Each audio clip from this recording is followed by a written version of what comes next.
What's popping, teachers? This is Kurt Manaria from Dream Education, where we bring you math lessons for learners and tips and ideas and more for you, teachers. I remember when I started teaching, I was honestly teaching like a lot of other teachers were teaching.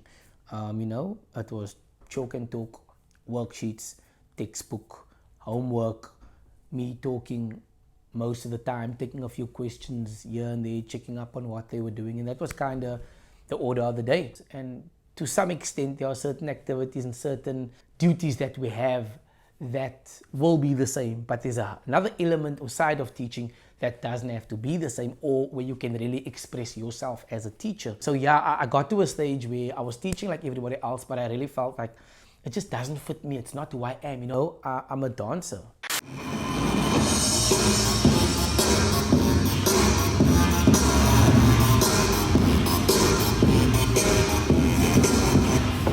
And I was part of a crew, and I would leave after school and even on weekends, rock up for practice early, be there obviously on time, practice hard, think of creative ideas to do what we do when we were dancing, and not just being the same like every other crew. So even in the crew I was, or when I was dancing, I was thinking of how do I change things up, how do I make things more creative.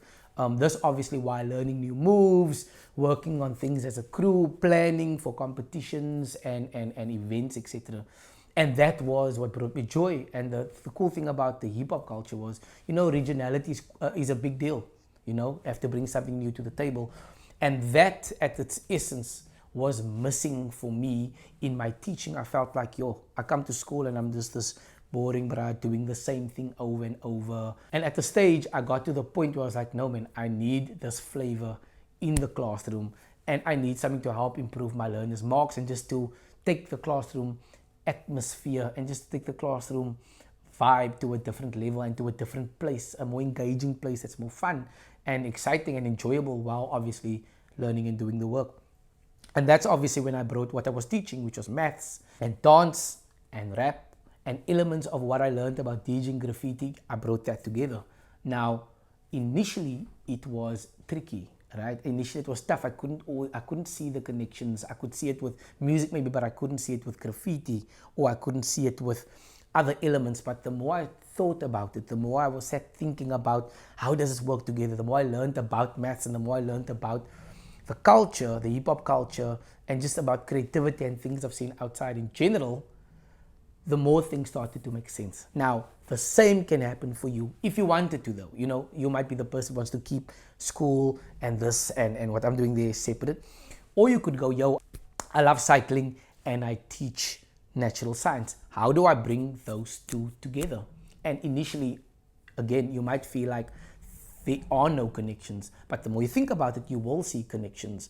I promise you. So if you are a chef, if you are a musician, whatever other passion you have, if you bring that and combine it with your subject, it has the potential to really change the classroom environment for you. You might find more joy in your teaching practice, and the kids are going to see that. The kids will pick up, this teacher's authentic, or this teacher's maybe not happy, because we know the kids pick up these vibes. They pick up what's happening with us when we're happy or we're sad.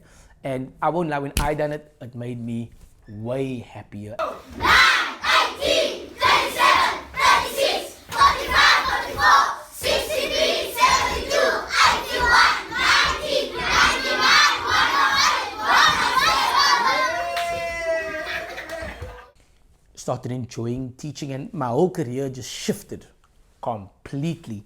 And the same thing can happen to you. So moving forward, I hope you start thinking about this. I hope you start bringing the two together, and I'm sure when you do, it's going to start giving you more ideas, and you'll be able to come up with connections and ways to teach certain lessons or topics that others can learn from. That's going to help other teachers.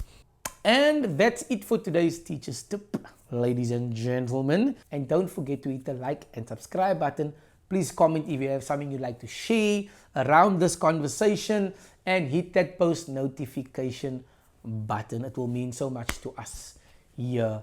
But other than that, have a lovely week and go well.